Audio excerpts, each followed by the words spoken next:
Thank you, and thanks for the report. It was better than I expected. Why? I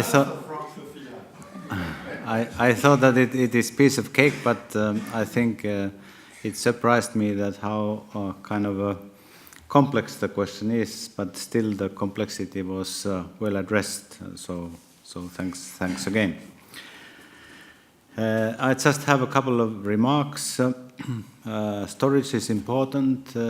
It's even addressed in our infrastructure package, perhaps more for the reasons of acceptability, but Krista can correct me if I have completely wrongly understood why it is there.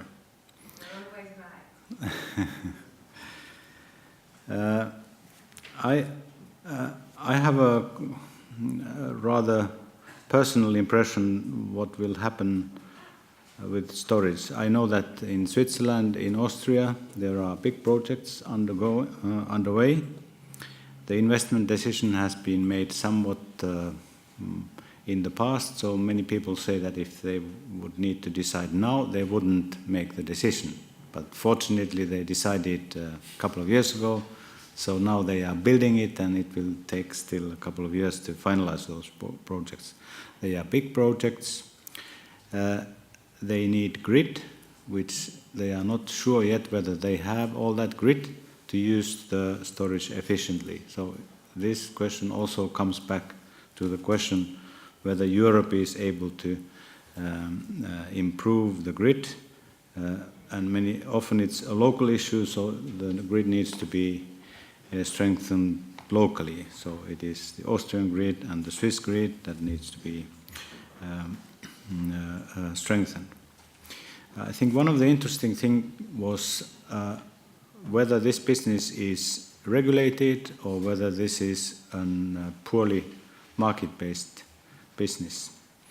When I asked this question from the companies who are running big pump storages, they immediately say, no, this is a business, so we don't want money from you, we want something else. But I think even from the report, it becomes quite clear that you have clearly parts which are in competition and parts which are in a semi-competitive area or in a fully competitive area.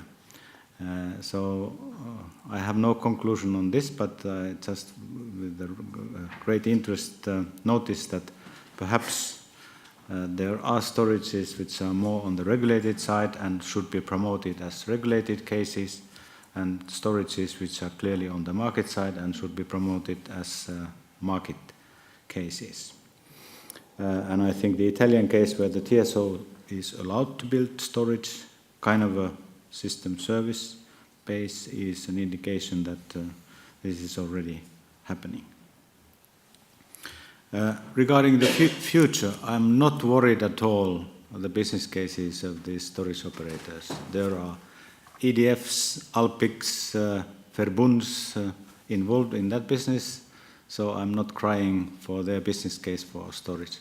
My personal impression is that if the business case is not brilliant at the moment and there's a lot of uncertainty, in 5 years, 10 years, 20 years, 50 years, these storages will make a lot of money. This is simply how I see the world evolving. They will be extremely profitable projects once they are finalized. Whether they, in a strict business sense, really make a lot of money, I don't know, but in the long term, somebody is benefiting from them. Regarding the tariff issue, you seem to be worried that the storages might pay too much, or they might pay double or twice the L tariff or whatever. I think that's definitely a case for studying. When the system is changing and there are more consumers who also produce, there might be a need to look at the very simple tariff where generators hardly pay anything in most countries and load simply pays everything. until now, I'm still thinking that a pump storage should pay an L because they are big consumers of electricity. So why should they not pay L if everybody else who is consuming electricity pays L? But after your presentation, I am prepared to be convinced on a different system. But perhaps this will go into a wider revision of ideas how tariffs are constructed, and knowing the discussions from the past, the more economists you ask, the more you get different answers. And some even say that it is proven that there is no perfect solution for this. One argument that why storage should still pay tariff is that if we think about alternatives, so gas is in a way an alternative. So I am sure that the gas people here wouldn't accept that a kind of a storage that uses gas as an input shouldn't pay anything for that purpose. Or again, I'm ready to be convinced on a different thing. My final point is on the market design. So there is a lot of work on market design which are directly related to storage. And the ball is now with ENTSO-E.